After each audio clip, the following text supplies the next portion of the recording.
Perkenalkan, nama saya Rizky Hasan Fauzi. Saya menjabat sebagai Ketua Umum OSIS SMA Negeri 1 Ciparai periode 2023.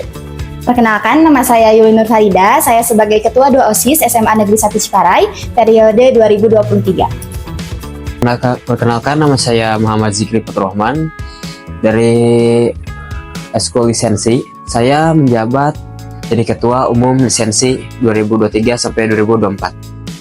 Kenalin, nama aku Zidni Hasya Kintari.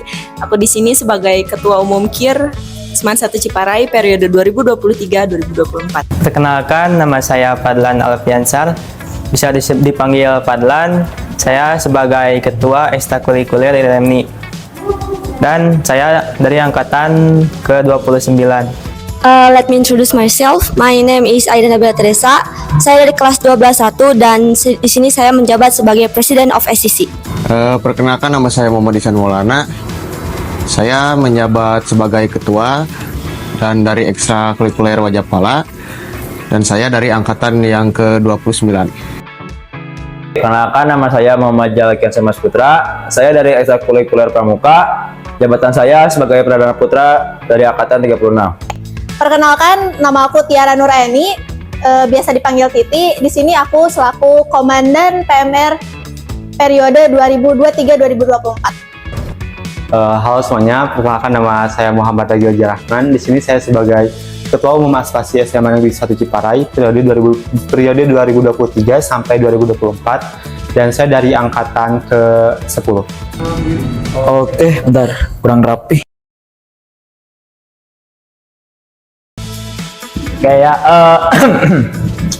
Perkenalkan, nama saya Dewi Gideon Pandiangan, biasa dipanggil Dion. Saya adalah Ketua Umum Paskibra SMA Negeri 1 Ciparai atau yang biasa disebut Bripera pada masa bakti periode 2023-2024. Kenalin, nama aku Muhammad Jidan Al-Fatih atau biasa juga dipanggil Jidan. Aku di sini sebagai Ketua Umum MPK periode 2022-2023. Dan aku Aslin Desi Tumorang, angkatan 38 sebagai Ketua 1 MPK. Dan terakhir aku, Safira Prilita sebagai Ketua 2 MPK angkatan 38.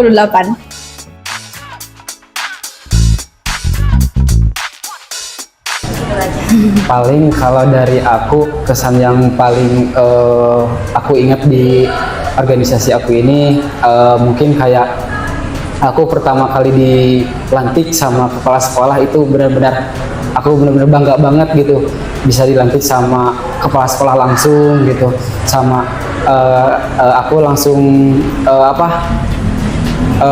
ini bendera merah putih ke dada aku, karena dari sana aku mulai merinding karena harus mengucapkan janji, harus mengucapkan sumpah selama 1 tahun. Itu benar-benar hal yang aku kesan dan benar-benar aku ingat banget gitu.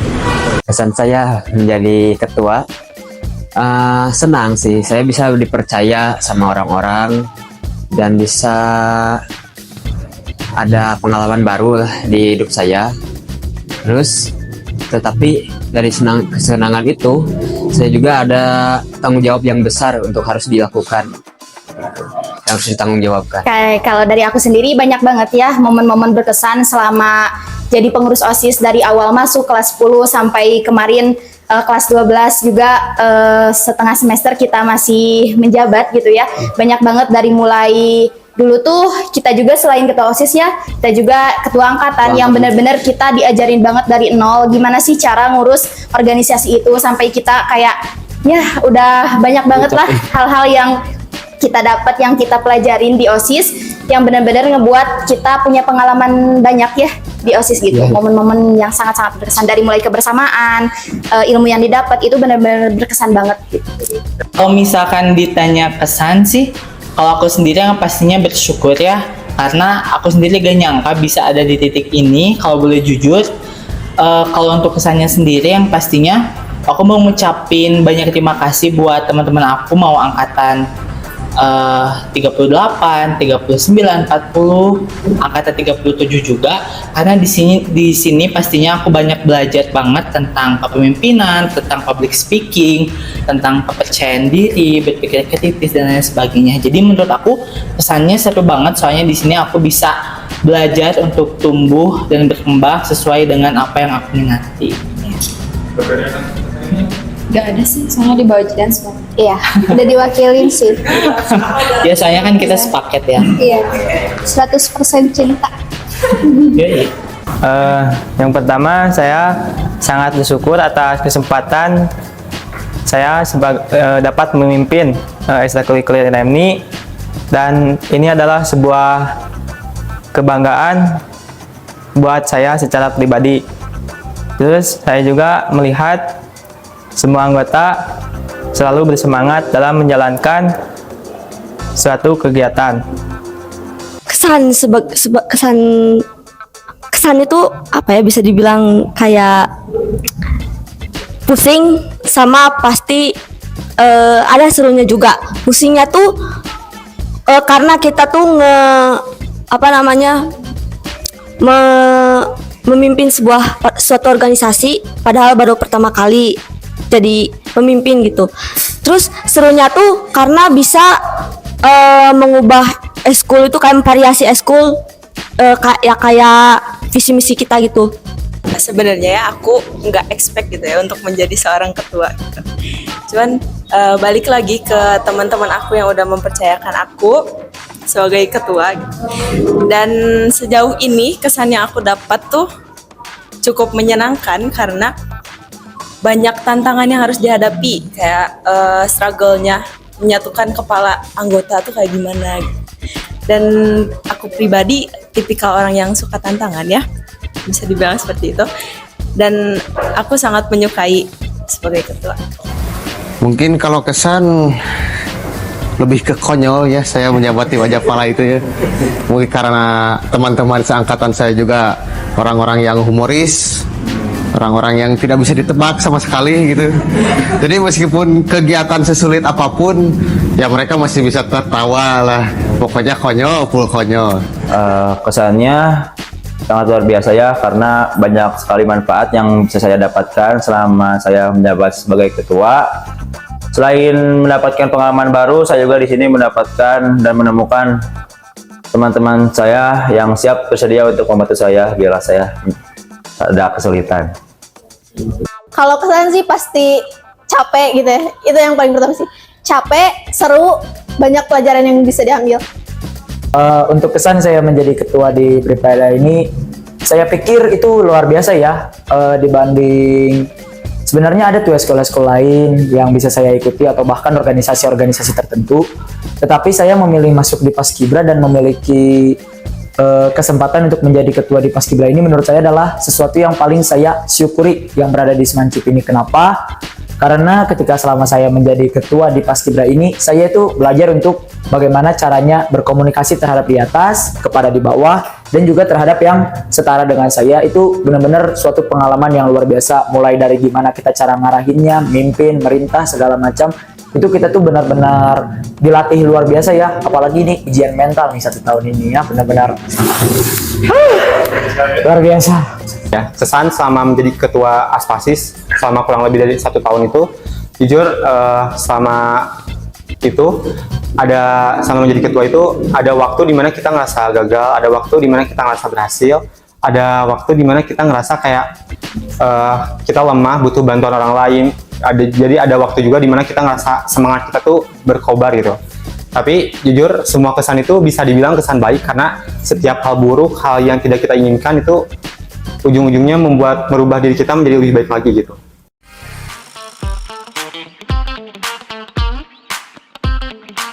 Simpel aja sih, kayak hal yang paling lucu itu aku bisa jadi ketua, terus hal yang paling berkesan itu aku yang bisa jadi ketua. Apa ya? Salah satunya mungkin Paling dari aku sendiri, hal yang paling lucu itu ketika mungkin kita suka ngobrol dan suka ketemu di luar sekolah gitu ya. Nah, kita tuh pernah ngadain nonton bareng di bioskop. Nah, itu hal yang paling lucu karena kita makan Padang di mall gitu. Itu pertama kali saya makan Padang gitu ya di mall gitu. Dan satu lagi gitu yang paling lucu banget ini, pertama kali aku tuh makan suki pakai sangu liwat gitu. Nah itu yang paling lucu banget ya. Naonnya? Yang paling berkesan yaitu pada bulan Ramadan. Di situ kami menjalankan 2 kegiatan. Yang pertama kegiatan menjadi panitia sanlat yang diadakan oleh sekolah dan IREMNI. Yang kedua, setelah itu kami melaksanakan kegiatan berniaga, dan 2 kegiatan itu saling bersamaan. Dari pagi sampai siang kami menjadi panitia, dari siang kami berniaga hingga sore, ataupun terkadang hingga larut malam. Kesan yang lucu mungkin waktu kami, tim saya, waktu itu pengemaraan ke Gunung Malabar yang di Tonggoh di sana. Waktu itu ya pengemaraan sudah beres, itu waktunya udah pulang gitu. Nah kita kan per orang, si satu orang tuh ada yang disuruh untuk ngebawa plastik sampah per orang itu. Nah kebetulan waktu itu ada kawan saya yang pegang plastik sampah, dia jatuh terus. Tiba-tiba ada ide di tim itu. Waktu dia jatuh, dia disebut apa, plastik keramat. Waktu teman saya jatuh ke bawah gitu ya, nggak tahu lah istilah nama ke bawah. Wah, plastik keramat. Tapi waktu itu kondisi saya udah ada paling depan gitu. Saya nggak tahu bahwa tim itu ada plastik keramat. Tiba-tiba dioper ke saya, San, sudah pegang ya plastik trash bag, sambil tertawa. Kenapa itu? Tidak lama waktu saya turun, tiba-tiba jatuh, notong sama kayak gitu. Wah, plastik keramat. Mungkin itulah pengalaman yang konyol sama berkegiatan di luar. Kalau aku pribadi sih bisa ketemu sama semua angkatan ya, dari 37, 38, sama 39. Apalagi ketika aku bisa mendekatkan diri, atau angkatan 39 yang mendekatkan diri ke angkatan 38, itu tuh rasanya kayak, oh gini ya kita punya kekeluargaan di sekolah tuh, oh gini ya kita belajar organisasi tuh, dimana mereka juga punya karakteristik atau sifat dan watak yang beda-beda. Jadi aku tuh kayak ngerasa, wah ini seru banget sih bisa kenal-kenal sama mereka. Jadi itu kesan yang luar biasa menurut aku. Mungkin sedikit dari aku, waktu bikin proposal sih emang belum ngejabat juga, tapi pas waktu itu benar-benar seru, benar-benar kompak, benar-benar nyatuin satu sama lain, terus adanya Jidan. Iya. Soalnya dia ngeselin, terus seru, terus asik, dah sekian. Iya. Yes. Iya. Kalau dari aku, hal yang paling berkesan, menurut aku banyak ya, gak bisa diutarain satu-satu karena emang terlalu berkesan. Boleh. Menurut aku setiap program kerja yang kita lakuin tuh punya kesannya masing-masing, kayak dari kita ngurus Flowers Day, Aspiration Day, sidang-sidang. Dan menurut aku yang paling berkesan tuh mungkin dari gimana caranya kita ngejalin kerjasama gitu ya untuk membangun komunikasi, gimana caranya biar kita satu tujuan gitu buat ke satu konsep yang emang dirancang buat proyek itu. Lucu ya, sebenarnya banyak sih. Mungkin pertama, jadi aku kan jadi ketua aspas itu, awalnya aku jadi ketua angkatannya dulu, kayak jadi ketua angkatan aku kayak ngerasa punya tanggung jawab. Dan jujur waktu angkatan aku yang masuk aspas itu cuma 6 orang. Dan 3 diantaranya udah gak di aspasi dan 3 diantaranya masih di sini gitu. Dan karena aku tahu itu 3 orang ada kapasitas yang sedikit, jadi aku ngajakin temen aku yang sekelas sama aku, dari aku kelas 10 sampai dia tuh gak mau, selama dari aku kelas 10 waktu diajakin tuh dia tuh gak mau. Tapi ketika kelas 11 aku ngajakin dia mau. Dan aku tuh itu cukup lucu sih karena aku konsisten ngajakin dia, akhirnya sampai dia mau. Yang lucu lagi tuh kayak di OSIS tuh kan bener-bener kayak kebersamaannya tuh dapat banget. Kita tuh sampai ada kayak yang namanya HRD, yang namanya HRP. HRD tuh apa sih? Nah, HRD itu adalah himpunan rumah Dika. Itu adalah rumah ketika kita punya masalah ya kita harus ke rumah dia gitu. Terus ada HRV, nah ini tempat buat cewek-cewek. Jadi HRV itu himpunan rumah Pika. Jadi setiap ada kayak kita pulangnya setengah hari, pasti kebanyakan cewek-cewek tuh di rumah Pika gitu, ibunya kumpulnya. Ada sih. setiap ada kegiatan atau ada penampilan itu ada keanehan atau ada kelucuan begitu. Kayak misalkan ini saya lagi perform atau kayak sama anak-anak lagi perform, itu kadang-kadang ada yang lucu atau ketinggalan apa-apa, persiapan kurang. Mungkin hal lucu ya, kita mah orangnya nggak pernah serius ya, jarang untuk serius gitu ya. Mungkin serius mungkin serius juga dalam forum gitu. Di biasa-biasa mah kita orangnya lucu-lucu gitu, jadi banyak sekali hal lucu gitu yang tidak bisa saya paparkan gitu, soalnya banyak sekali. Kalau hal yang paling lucu ya sebenarnya setiap momennya tuh lucu gitu ya. Cuman yang kadang saya heran itu, yang paling heran itu kan saya ketua, tapi saya punya wakil nih. Wakilnya kan Uswatun Nurfadila nih ya. Nah, umumnya semua orang itu pada ibaratnya nyiblatnya atau ngadunya atau berlindung atau kemana-mana tuh ke ketua kan. Cuman anggota-anggota saya pada ke Uswatun ini nih, ke wakil saya nih. Contoh, misal nih ada anggota saya Ajeng nih ya, Ajeng. Kalau saya gangguin gara-garain, dia langsung lari ke wakil saya, ke Uswatun, terus langsung teriak kayak gitu. Langsung berlindung. Nah, di situ tuh wakil saya, Uswatun Nurfadila, marahin saya. Padahal saya ketuanya, tapi saya dimarahin. Dion, ngapain kamu kayak gitu-gitu? Jadi kadang ya itu luar biasa gitu ya. Terus ada juga tuh kayak Siti, Rahma, kadang suka saya ganggu juga. Mereka tuh pada lari, kabur, ngadu ke Uswatun. Kalau misalnya di antara mereka lagi ada masalah, ngadunya ke siapa? Ke Uswatun. Kalau misalnya mereka lagi gak suka sama saya atau kesal gitu ke saya karena perintah saya yang gini-gini, ngadunya ke siapa? Ke Uswatun. Jadi kadang saya bingung sebenarnya di internal ketuanya saya atau Uswatun. Sebetulnya banyak sih ya hal-hal lucu, apalagi kita di dalam organisasi gitu ya yang banyak banget orang. Tapi ada satu hal sih yang menurut yang gak bisa aku lupain, itu tuh satu kejadian dimana kita lagi ditugasin di salah satu ekstra.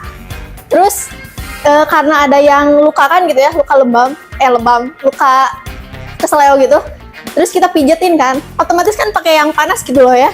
Nah setelah pakai yang panas itu, dia nggak sengaja, temen aku nggak sengaja megang bibirnya, saking kayaknya ada serangga atau apa gitu lah, langsung megang kayak gini, otomatis panas kan sebibir-bibir, itu bibirnya langsung merah banget. Coba, iya sampai kayak pulang tuh panas gitu kayak kepedesan. Padahal itu ya gara-gara balsam, itu dia sampai sehari 2 harian di sekolah kayaknya. Orang panas gitu. Sebenarnya bukan lucu ya, tapi gemes. Aku nyebutnya gemes ya, karena dulu tuh waktu sekitar bulan Mei atau April atau Mei, kita tuh ngelaksanain Kemil, program kerja Kemil. Di sana tuh kita mengadakan kayak latihan kepemimpinan dasar lah sebagai ininya, basicnya, dan itu meresmikan anggota-anggota bawah yang baru gitu. Nah di sana tuh kita kan nginep nih. Nah nginepnya tuh pas malamnya, aku paling ingat tuh saat dimana kita lagi ngumpul untuk brief anggota, kemudian bikin kopi bareng, dan struggle-nya ngurus organisasi tuh kayak gimana, briefing dulu, terus ada kendala kita hadapin sama-sama. Dan hal yang paling menurut aku paling nerap gitu di aku tuh pada saat dimana kita tuh pas pagi-paginya aku suruh untuk berpose teman-teman aku, sini dong pose dulu ke kamera, kata aku gitu. Terus kata teman-teman tuh, oh iya oke. Dan semuanya itu kompak posenya kayak gini. Itu sumpah lucu banget. Dan fotonya tuh masih ada di aku. Iya.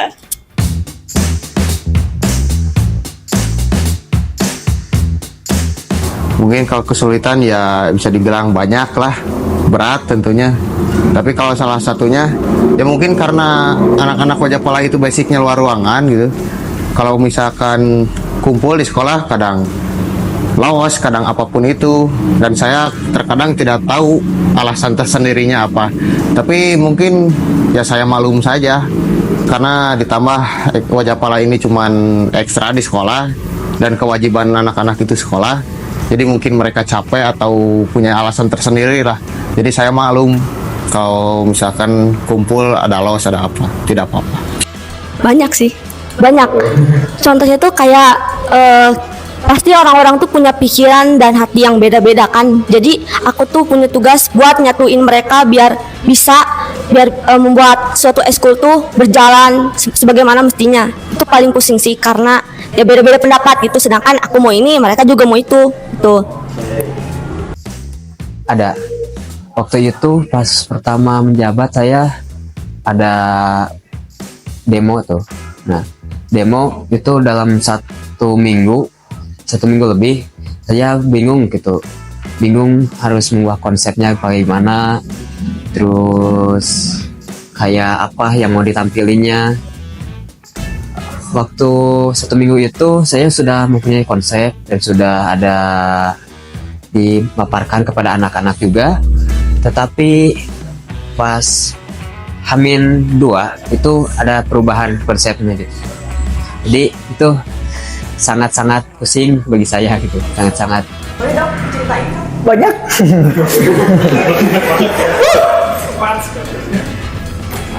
Kalau masalah struggle kesulitannya itu benar serius, itu benar-benar banyak ya. Mulai dari saya menghadapi yang di dalam ataupun menghadapi sesuatu yang ada di luar. Nah, ketika berhadapan dengan yang di dalam, saya harus tahu nih isi dari otak setiap anggota saya itu kayak gimana, kepala-kepalanya itu gimana. Makanya kadang saya disebut oleh anggota-anggota saya tidak adil. Kadang ada yang bilang saya ke sini gini, saya ke dia gini. Padahal itu karena cara saya untuk menyesuaikan gitu. Jadi setiap orang itu ada caranya masing-masing. Misal si A ini nggak bisa diperlakukan dengan cara yang gini. Sedangkan si B nggak bisa perlakukan seperti yang si A. Mereka tuh beda gitu. Itu dari internal aja udah ibaratnya struggle gitu ya. Apalagi mereka ini kan anggota-anggota saya ini pada keras kepala gitu ya. Terus pernah tuh satu kali tuh kita mau lomba. Lombanya tuh di Cicalengka nih ya. Nah, kita kan butuh sepatu nih ya, kan butuh sepatu. Sebenarnya dari kita tuh ada sebenarnya sepatu buat lombanya. Cuman anggota-anggota saya yang pengen lomba itu pada nggak suka sama sepatunya. Katanya sepatunya tuh kurang enak gitu. Kalau saya pribadi sebenarnya nggak apa-apa sepatu yang dari kita aja, meskipun kurang enak gitu ya. Tapi kayak bukan masalah gitu, kita selagi masih punya. Cuman mereka tuh kekeh. Ini lomba terakhir yo, ini lomba terakhir. Cuman hati saya luluh gitu ya melihat wajah-wajah memelasnya gitu ya. Jadi ini nggak boleh ditiru sih. Besoknya beres zuhur kalau nggak salah, saya mabal. Terus saya pergi ke sekolahnya. Nyampe di sekolahnya langsung berhadapan dengan wakaseknya. Hingga ternyata wakaseknya tuh pada akhirnya tuh gak jadi disewain. Dipinjemin doang. Yaudah nggak apa-apa, kami percaya ke kalian. Nih dipinjemin. Di situ saya, wah, uang lagi kurang. Disuruh harus nyewa kayak gini, rupanya malah dikasih pinjam gitu ya. Di situ saya bawa datang ke sekolah nih ya, ke Semancip. Kondisi udah pulang ya, udah pulang nih. Kan tadi saya mabal. Saya datang bawa kresek sama karung. Mereka tuh pada, wow sepatu. Ya udah saya kasih. Saya kan menunggu kayak makasih Dion atau apa gitu. Nggak ada. Saya diam di sini, ini sepatu. Mereka pada sibuk. Ini orang. Emang orang lu ya. Pada diambil masing-masing, pada dicoba. Cocok gak. Sedangkan saya mematung di situ menunggu ada yang ngomong makasih. Kesulitannya mungkin pada saat pengajuan bila ingin mengajukan kegiatan. Karena apa? Karena seringnya diundur-undur. Jadi kita juga nggak tahu ya pastinya kegiatan ini dilaksanakan dan tidaknya gitu. Jadi agak kesulitan di situ aja sih. Sebetulnya banyak rintangan-rintangan yang kami hadapi. Salah satunya kami sulit mengatur jadwal kegiatan karena banyak anggota-anggota kami yang mengikuti les dan anggota-anggota kami bahkan kurangnya kesadaran pada dirinya sendiri. Jadi lebih mementingkan egonya. Tetapi kami tidak lelah untuk mengingatkan dan mengajak kepada mereka. Kesulitan ya. Kalau kesulitan aku sendiri sih, jujur aku tuh tipikal orang yang punya komunikasi daring itu cukup buruk ya. Sehingga kayak kadang teman-teman aku kesel sama aku yang sebagai ketua, tapi komunikasi daringnya kayak dalam ngirim pesan atau membalas pesan itu cukup buruk. Jadi itu sih, dan itu juga yang selama ini aku perbaiki, tapi ya belum sesempurna itu gitu. Dan struggle-nya ya, mungkin struggle-nya itu adalah ketika karena ini namanya ekstrakurikuler dan semua orang pasti nggak, walaupun mempunyai tujuan yang sama, tapi pasti mereka juga punya jalannya masing-masing. Dan itu challenging buat aku, gimana caranya aku biar bisa nyatuin mereka, gimana biar dari banyak pemikiran yang berbeda, dari banyak kepala yang berbeda bisa terpadu agar bisa mencapai tujuan. Gitu sih challenging. Oke, mungkin dari aku dulu. Boleh. Oke, kalau mungkin dari struggle aku selama ada di MPK itu, menurut aku yang paling susah tuh bukan gimana caranya kita nge-manage program kerja, walaupun emang itu sulit ya, tapi menurut aku hal yang paling sulit itu gimana kita nge-manage manusia. Karena yang tadi dikatain oleh Aslin sendiri kan, ada ragam-ragam karakter, terus kayak pola pikir dan sikapnya juga pasti beda. Nah, gimana caranya kita berdua ditambah aku gitu ya selaku ketua umum menyatukan gimana caranya kita juga buat nahan ego kita gitu. Jadi kita tuh harus bisa ngerti perasaan teman-teman kita, tapi kita juga harus bisa profesional lah gimana caranya buat tetap ngerangkul teman-teman kita biar proyek yang kita susun tuh bisa berjalan kayak gitu. Udah diwakili. Struggle ya. Ada sih ya, pasti ada struggle. Sebenarnya struggle-nya tuh dari diri aku sendiri ya. Aku pribadi tuh kadang merasa kurang gitu percaya dirinya. Kadang-kadang ada saat dimana kepercayaan diri aku tuh menurun, sehingga aku tuh mikir kayak, aduh, aku apakah udah jadi yang terbaik ya jadi ketua tuh gitu. Apakah anak-anak aku merasa nyaman, anggota-anggota aku merasa nyaman atau enggak? Apakah aku sudah baik dalam mengurus organisasi ini kayak gitu. Dan aku untuk mencegah hal tersebut terulang terus-terusan, aku mengambil langkah, aku mengambil pikiran bahwa dengan teman-teman mempercayakan ini kepada aku gitu, dengan dipilihnya aku berarti bisa. Oh, pasti ya di tiap organisasi kita tuh pasti bakal ketemu sama yang namanya kesusahan gitu, apalagi struggle gitu ya. Dan kebetulan karena angkatan aku yang emang kurang sumber dayanya, kita cuman ada 9 orang. Kayak wow gitu, 9 orang menghadapi dunia gitu. Meskipunnya emang awalnya kita tuh hampir nyampe ke 30 orangan ya, tapi ya karena yang bertahannya cuma 9 orang, segitu juga udah alhamdulillah. Kita masih bisa mengembangkan organisasi kita gitu. Kayak aku bangga banget sih sama angkatan aku yang di antara angkatan-angkatan lain yang lebih dari 10 atau 15, tapi kita bisa bertahan dengan 9 orang gitu. Aku sangat senang. Dari aku. Paling kalau dari aku hal yang paling sulit itu memahami mungkin karena kita saling memahami satu sama lain itu benar-benar sulit banget gitu. Kita harus memahami orang ini bagaimana, orang ini seperti apa gitu, karena memahami satu sama yang lain itu benar-benar susah banget. Kita harus membangun chemistry yang begitu sulit, tapi alhamdulillah kita dari awal sampai sekarang chemistry-nya tetap terjaga.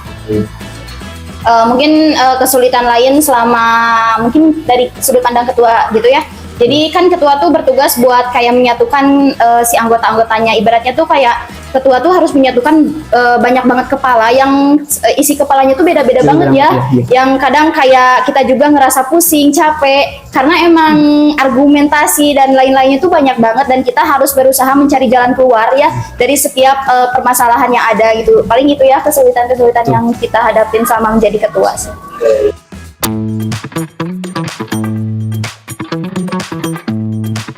Buat pandangan aku sendiri, Aspas itu udah kayak tempat dimana aku bisa mengembangkan diri aku lebih banyak lagi. Yang awalnya aku masuk Aspasi cuman karena aku suka dalam bidang fotografer, tapi ketika aku udah masuk Aspasi aku jadi ikut-ikutan suka kayak puisi, ikutan suka menulis gitu, dan banyak hal lainnya juga. Jadi menurut aku Aspasi itu bukan hanya sebuah ekstrakurikuler, tapi udah bagaikan rumah kedua lah di aku, sekolah kedua di sini. Dan karena di sini juga aku ngerasain banyak perubahan pada diri aku sendiri. School Paskibra yang dulu-dulu gitu ya, keren gitu ya, hebat, tegas gitu saya lihat. Kalau di saya lawak.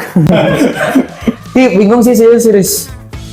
Orang-orang tuh kan pada nyangkanya tuh Paskibra tuh kayak tegas, disiplin.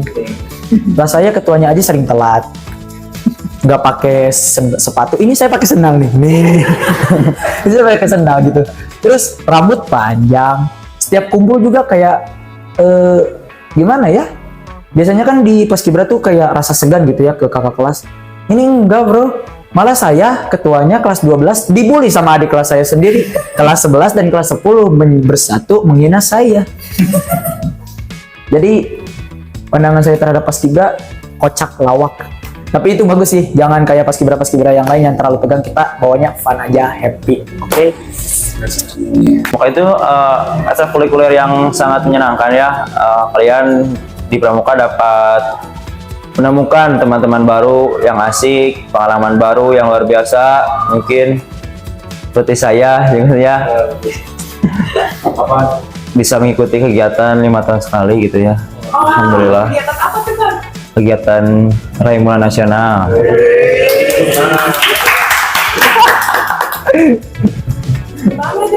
Itu diselenggarakan di Bobi Perkemahan Cibubur. Iya dong, dispen sama 1 minggu.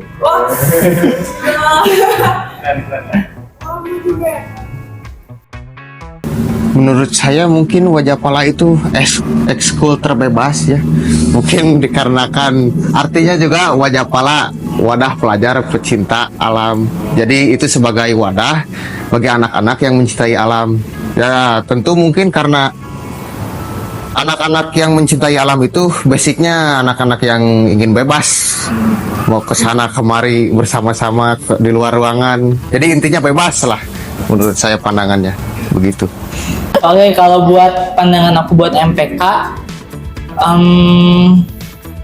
keren sih. Soalnya kalau jujur dari aku pribadi sendiri, MPK tuh tempat kita belajar gitu ya. Dari yang awalnya kayak kita tuh pasti kayak join organisasi gitu, kayak capek-capek, kayak mending tidur, mending pulang, mending main. Tapi di sini tuh kita belajar gimana caranya buat melatih diri kita gitu, biar bisa nge-manage waktu, nge-manage emosional kita juga.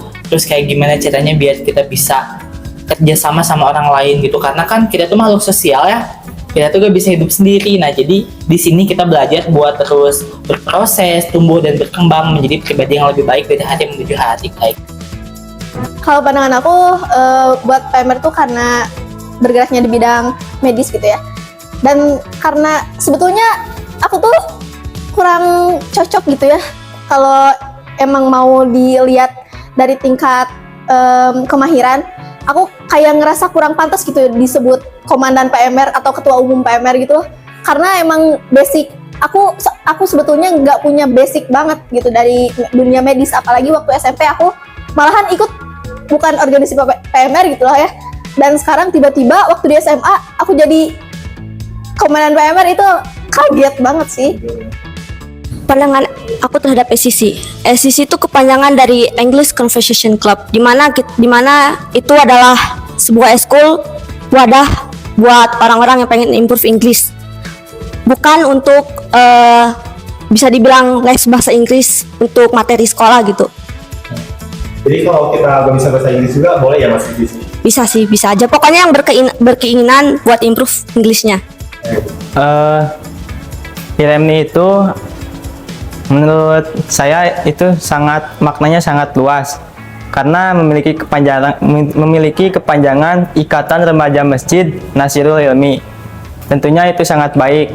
Ikatan Remaja Masjid adalah yaitu seseorang yang merindukan sang penciptanya, maka dengan itu mereka selalu berada di masjid, dan masjid itu adalah salah satu tempat untuk mendekatkan diri kepada Allah Subhanahu wa taala.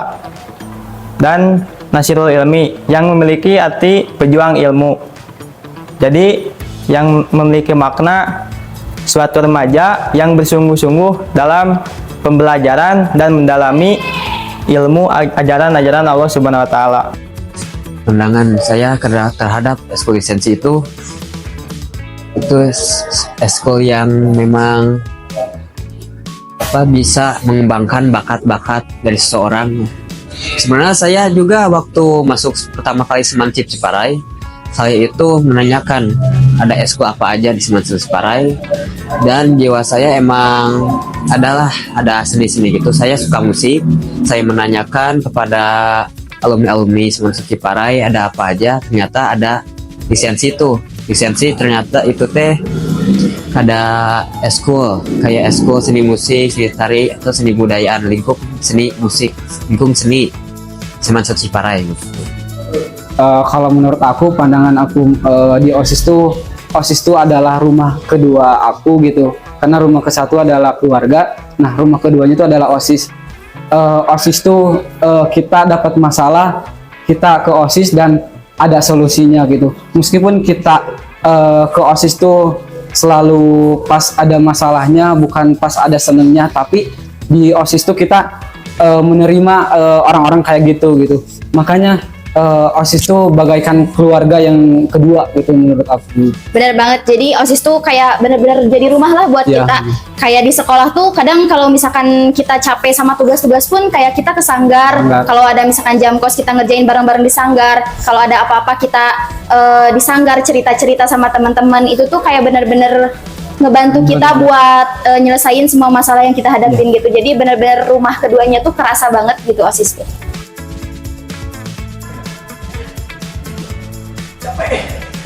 Kayaknya jawabnya ini bareng-bareng aja gak sih? 1, 2, 3, capek. Kalau ditanya capek kenapa? Karena